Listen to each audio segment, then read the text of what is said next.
പരീക്ഷയ്ക്കുള്ള തത്രപ്പാടിനിടയിൽ ഗംഗ അറിയുന്നു കൽക്കട്ടയിലെ പ്രസിദ്ധമായ ഒരു കോളേജിൽ അഡ്മിഷൻ ശരിയാക്കിയിട്ട് അച്ഛനമ്മമാർ വരുന്നു തന്നെ കൽക്കട്ടയിലേക്ക് പറിച്ചു നടാൻ. ആ കൊച്ചു മനസ്സ് പിടഞ്ഞു. പഠിപ്പ് നിർത്തിവെച്ച് രാത്രികളിൽ ഉറക്കമില്ലാതെ ഗംഗ അലഞ്ഞു നടന്നു ആരിൽ നിന്നൊക്കെയോ രക്ഷപ്പെടാൻ. പരീക്ഷയുടെ 1-ാം ദിവസം ഉത്തരക്കടലാസുകൾ വലിച്ചു കീറിയിട്ട് ഭ്രാന്തിയെപ്പോലെ സ്കൂൾ അങ്കണത്തിലൂടെ ഓടിയ ഗംഗയെ ആ ഹെഡ് മിസ്ട്രസ് ഇന്നും ഓർക്കുന്നു. അതായിരുന്നു ഗംഗയ്ക്കുണ്ടായ ആദ്യത്തെ സൈക്കിക് ഡിസോർഡർ. മുത്തശ്ശി ഒരുക്കിയ മന്ത്രവാദ കളത്തിൽ അനുസരണയോട് അവളിരുന്നു. അച്ഛനമ്മമാർ പറന്നെത്തി. വന്നപാടെ അവർ ഗംഗയും കൊണ്ട് തിരിച്ചു പറന്നു കൽക്കട്ടയിലേക്ക്. അവിടെ ഏതെങ്കിലും സൈക്കാട്രിസ്റ്റിനെ കാണിച്ചു കാണണം. അയാൾ എന്തെങ്കിലും മരുന്നും കൊടുത്തു കാണണം. എനിവേ, ഉണർന്നെഴുന്നേറ്റ ഗംഗ കഴിഞ്ഞതെല്ലാം മറന്നു. അവൾ കൽക്കട്ട നഗരത്തിന്റെ സന്തതിയായി. എങ്കിലും രോഗസാധ്യത, possibility of another psychic disorder ഗംഗയിൽ ഉറങ്ങിക്കിടന്നു വർഷങ്ങളോളം. പിന്നെയായിരുന്നു നീയുമായിട്ടുള്ള വിവാഹം. വിവാഹം കഴിഞ്ഞ് നിന്റെ അമ്മയിൽ നിന്ന് ഗംഗ ഈ ഗ്രാമത്തെ പറ്റിയും ഈ തറവാട്ടുകെട്ടിനെ പറ്റിയും കേൾക്കുന്നു. ഗംഗ വന്നു നിന്നോടൊപ്പം. പക്ഷെ ഇവിടെ ഗംഗ എതിരേറ്റത് തിളങ്ങുന്ന ചമയങ്ങളും കടുത്ത ചായക്കൂട്ടുകളുമുള്ള പഴങ്കഥകളും അന്ധവിശ്വാസങ്ങളുമായിരുന്നു. അടിച്ചമർത്തപ്പെട്ട നാഗവല്ലി എന്ന കഥാപാത്രത്തിനോട് തോന്നിയ സിമ്പതി പിന്നൊരു എമ്പതിയായി മാറി. തീഷ്ണമായ ഒരുതരം തന്മയി ഭാവം. താൻ നാഗവല്ലിയാണ് എന്നൊരു തോന്നൽ. ഗംഗയുടെ സ്വന്തം വ്യക്തിബോധത്തെ എന്നേക്കുമായി കീഴടക്കിക്കൊണ്ട് ആ മനസ്സ് പൂർണ്ണമായും നാഗവല്ലിയായി മാറാൻ തുടങ്ങുകയാണ്. അതനുവദിച്ചുകൂടാ, ചികിത്സിക്കണം. അതിനാദ്യം വേണ്ടത് താനൊരു രോഗിയാണ് എന്നുള്ള കാര്യം ഗംഗയെ ഒരിക്കലും അറിയിക്കാതിരിക്കുക എന്നതാണ്. ഇപ്പൊ നമ്മൾ 3 പേരെ കൂടാതെ ഈ കാര്യമെല്ലാം അറിയാവുന്ന ഒരാൾ കൂടിയുണ്ട് ഈ വീട്ടിൽ, ശ്രീദേവി. ഒരിക്കൽ എല്ലാവരുടെയും മുൻപിൽ വെച്ച് ഗംഗയുടെ രോഗം പുറത്തു വരാൻ പോകുന്നു എന്ന് തോന്നിയ ഒരു ഘട്ടത്തിൽ അതൊഴിവാക്കാനായി ഞാൻ ശ്രീദേവിയെ മുറിയിലിട്ട് പൂട്ടി. പിന്നീട് ഞാൻ ആവശ്യപ്പെട്ടപ്പോൾ നിനക്ക് വേണ്ടി, നിന്റെ ഭാര്യയ്ക്ക് വേണ്ടി 1000 തവണ വേണമെങ്കിലും ഭ്രാന്തിയായി അഭിനയിക്കാമെന്ന് ഏറ്റവളാണ് അവൾ.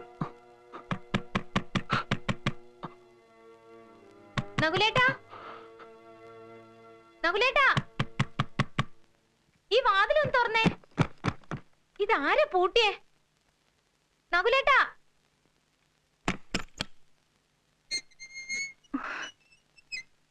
നകുലേട്ടാ, ദേ ഇത് കണ്ടില്ലേ? ഇന്നലെ രാത്രിയിൽ അമ്പലത്തിൽ പോയിട്ട് വന്ന മുറിയിൽ അഴിച്ചിട്ട ഡ്രസ്സാ.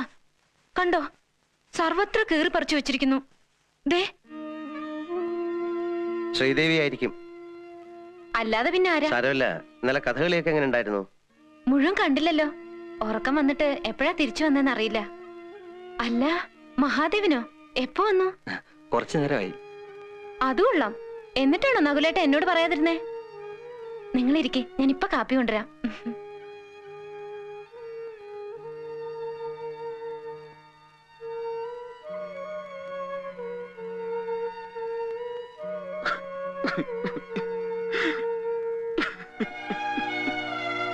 നകുല, എന്താ എന്താണിത്? എന്തായി കാണിക്കുന്നത്? Cool down, cool down, relax. Relax, relax, relax. ഒരു മിനിറ്റ് പ്ലീസ്.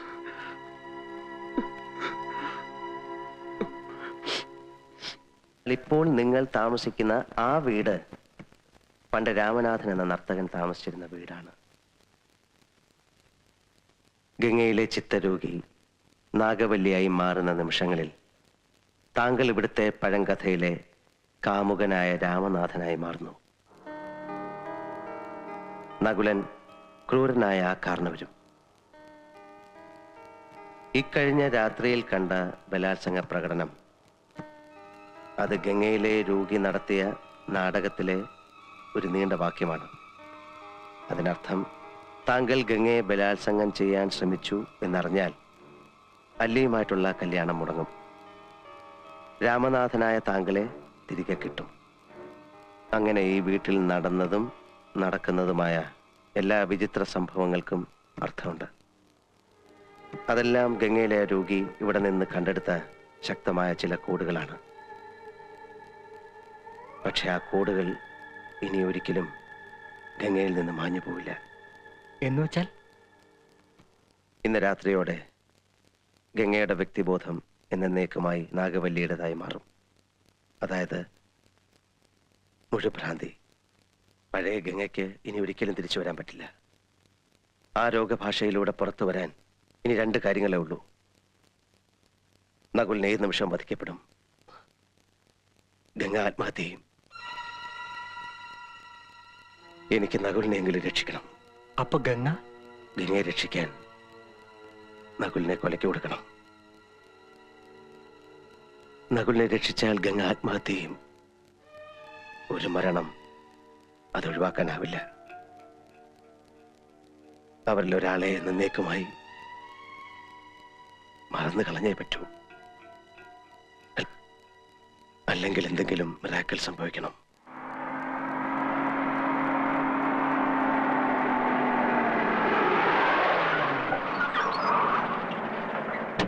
നമസ്കാരം. നമസ്കാരം. വരിക വരിക. വന്നോളൂ. തമ്പിയോട് വളരെ പ്രധാനപ്പെട്ട ഒരു കാര്യം പറയാനുണ്ട്. അത് അറിയിക്കാണ്ട് ഒരു സ്വസ്ഥതയും കിട്ടണില്ല. അതാ തിടുക്കത്തിൽ പുറപ്പെട്ടതേ. നമുക്ക് വടക്ക് ഭാഗത്ത് എവിടെയെങ്കിലും കൊണ്ട് തിരിക്കാം. അങ്ങോട്ട് ദാ.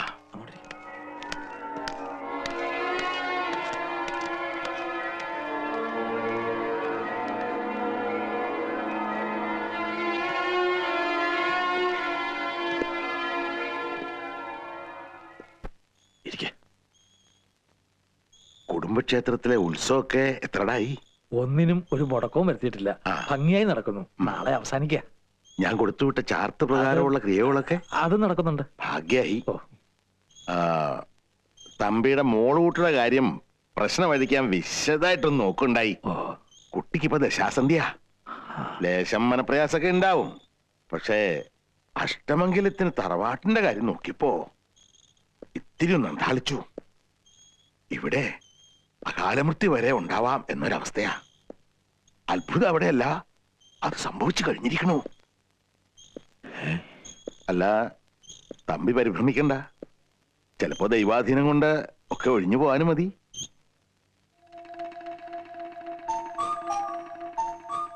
എവിടെയോ കണ്ട് മറന്ന പോലെ തോന്നുന്നുണ്ടല്ലോ.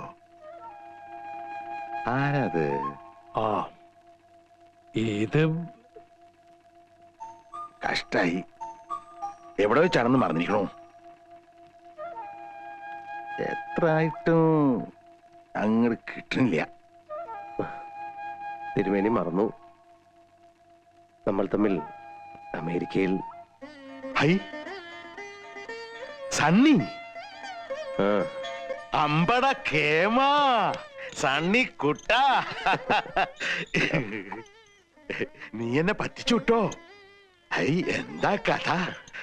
നിന്നെ ഞാൻ മറക്ക്. ഇവിടെ വെച്ച് കാണുന്ന സ്വപ്നേവി നിരീക്ഷിച്ചില്ല. ആശ്ചര്യം എന്ന് പറഞ്ഞാ മതി. പങ്കൻ തടിച്ചുട്ടോ. ഇവൻ ഇവിടെ ഉള്ളപ്പോ തമ്പിയുടെ മോളുടെ പ്രശ്നവും പറഞ്ഞ് എന്നെ വന്ന് കാണണമായിരുന്നോ? ആളെ വേണ്ടത്ര പരിചയമില്ലാന്ന് തോന്നണു. ലോകപ്രസിദ്ധനാ തനി രാവണൻ. 10 തലയാ ഇവന്. പ്രശസ്തനായ മനഃശാസ്ത്രജ്ഞൻ ബ്രാഡ്ലി ഇവന്റെ പ്രൊഫസറായിരുന്നു. അദ്ദേഹം പണ്ട് പാരാസൈക്കോളജിയിൽ ഒരു പേപ്പർ അവതരിപ്പിക്കാൻ വേണ്ടി എന്നെ അമേരിക്കയിലേക്ക് ക്ഷണിക്കണ്ടായി, ഡൽഹി വെച്ച്. അന്ന് ബ്രാഡ്ലിയുടെ ജൂനിയർ ആയിരുന്നു ഇവൻ. അറിയോ, ആധുനിക മനഃശാസ്ത്രത്തിൽ ലോകപ്രസിദ്ധമായ 2 പ്രബന്ധങ്ങൾ ഇവന്റെയാ. ഈ നിൽക്കുന്ന രാവണന്റെ. തിരുമേനി, എബ്യൻ.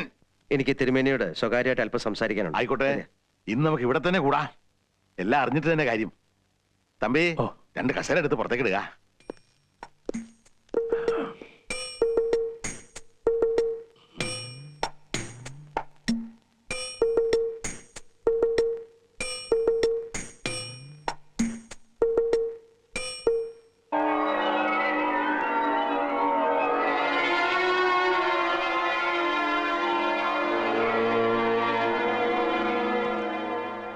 സൈക്കോസിന്റെ പല അവസ്ഥാന്തരങ്ങളും കേട്ടിട്ടുണ്ട്.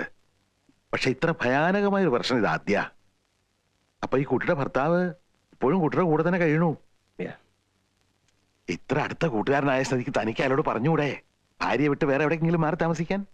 ഗംഗ സ്വബോധത്തോടെ ഇനി കൂടിയാൽ 20 മണിക്കൂറുകൾ മാത്രമേ ശേഷിക്കൂ.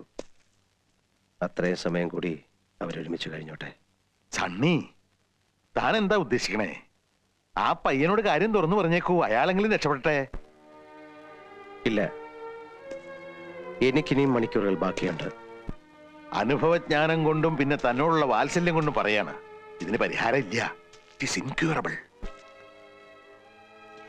മനുഷ്യ മനസ്സിനെ തിരുമേനിയോളം അടുത്തറിഞ്ഞിട്ടുള്ളവരിലാണ് ഞാൻ എൻ്റെ ഗുരുക്കന്മാരെ കാണുന്നത്.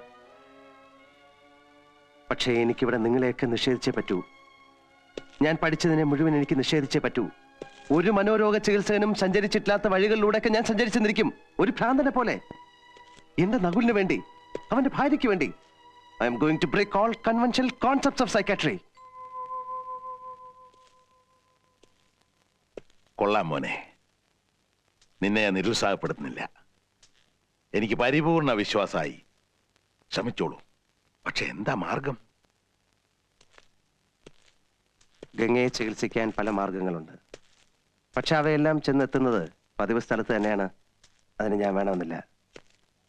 ബാല്യത്തിൽ ലക്ഷ്യക്കഥകൾ കേട്ട് മന്ത്രവാദ കളങ്ങൾ കണ്ടു വളർന്നു വന്നതാണ് ഗംഗയുടെ മനസ്സ്. അവിടെ തൂകിപ്പോയ കടും ചായങ്ങൾ ഒപ്പിയെടുക്കാൻ തിരുമേനിയുടെ ഉപകരണങ്ങൾ എനിക്ക് വേണം. പിന്നെ തിരുമേനി എനിക്ക് വേണ്ടി ഒരുക്കി തരുന്ന ഒരു അറ്റ്മോസ്ഫിയർ, മന്ത്രവാദത്തിന്റെ ഒരു അന്തരീക്ഷം. താൻ ധൈര്യമായിട്ട് മുന്നോട്ട് പോയിക്കോളൂ, ഞാൻ പുറകിലുണ്ട്. വളരെ അപകടം പിടിച്ചൊരു ഘട്ടത്തിൽ നിന്നാണ് എനിക്ക് തുടങ്ങേണ്ടത്. എതിർക്കരുത്. ഇന്ന് രാത്രിക്ക് മുമ്പ് ഗംഗ മനസ്സിലാക്കണം താനൊരു രോഗിയാണെന്ന്. ഞാനിപ്പോ ഗംഗയെ അതറിയിക്കാൻ പോവുകയാണ്. തിരുമേനി ഭയന്നു, എനിക്കറിയാം. അതറിയുന്ന നിമിഷം ഗംഗ അതിജീവിക്കില്ല. മരണം സംഭവിക്കാം. പക്ഷേ ഞാൻ തീരുമാനിച്ചു കഴിഞ്ഞു, സ്വന്തം ഭർത്താവിൽ നിന്ന് തന്നെ ഗംഗ അറിയണം താനൊരു രോഗിയാണെന്ന്. ആ നിമിഷത്തെ ഗംഗ അതിജീവിച്ചാൽ പ്രതീക്ഷയുടെ ഒരു നേർത്ത വഴി എനിക്ക് തുറന്നു കിട്ടും. ആ വഴിയിലൂടെ എനിക്ക് പോകാം. തിരുമേനി, പ്രാർത്ഥിക്കണം, എന്നെ അനുഗ്രഹിക്കണം.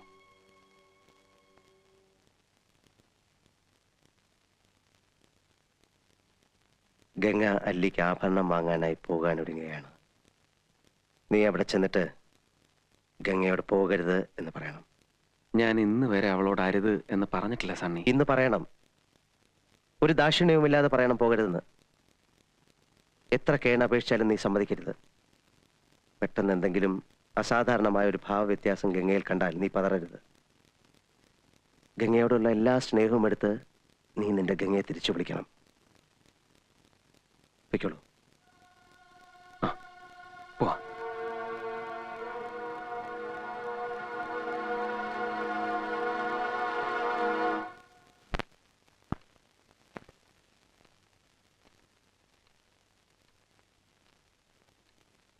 ഗംഗ ഇപ്പൊ എവിടെ പോകുന്നു? അത് കൊള്ളാം. ഞാൻ പറഞ്ഞില്ലേ അല്ലിക്ക് കല്യാണാഭരണം എടുക്കാൻ പോണെന്ന്. ഗംഗ ഇപ്പൊ പോണ്ട. ഞാൻ പോണ്ടേ? വേണ്ട. ഞാനിന്ന് രാവിലെയും പറഞ്ഞിരുന്നതാണല്ലോ, പിന്നെന്താ ഇപ്പോഴൊരു മനംമാറ്റം? ഗംഗ ഇപ്പൊ പോണ്ട. അതെന്താ? അല്ലിക്ക് ആഭരണം എടുക്കാൻ ഞാൻ കൂടെ പോയാല്? വേണ്ടെന്ന് പറഞ്ഞില്ലേ? എന്താ എന്താ ഞാൻ കൂടെ പോയാല്? പോകണ്ട.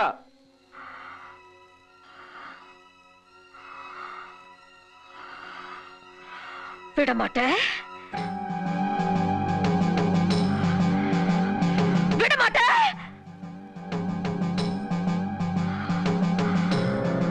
அப்ப நீ என்ன இங்கிருந்து எங்கேயும் போக விட மாட்ட? ஐயோ நாயே, உனக்கு எவ்வளவு தைரியம் இருந்தா இப்பவும் என் கண் முன்னாடி வந்து நிப்ப? இன்னைக்கு துர்காஷ்டமி, உன்னை நான் கொன்னு ஓ ரத்தத்தை குடிச்சு ஓங்கார நடனம் விடுவேன். ഗംഗേ!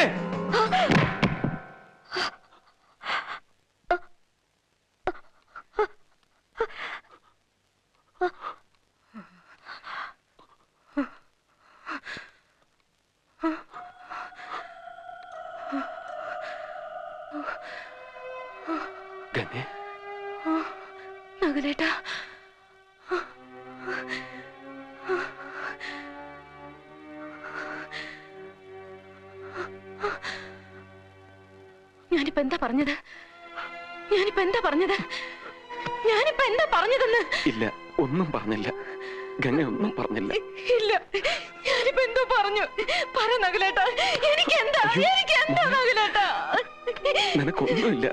ഉണ്ട്, എനിക്കെന്തോ ഉണ്ട് നകുലേട്ടാ. ഗംഗ, നിനക്കൊന്നുമില്ല ഗംഗ. നീ കരയാതെ. നകുലേട്ടാ, എന്നെ വെറുക്കല്ല നകുലേട്ടാ.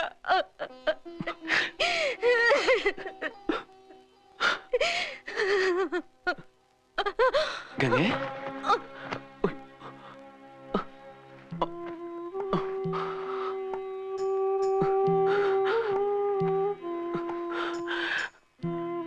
ഗംഗേ, ഗംഗേ. എന്നെ വെറുക്കല്ല നകുലേട്ടാ. ഇല്ല മോളെ, ഒരിക്കലും ഇല്ല.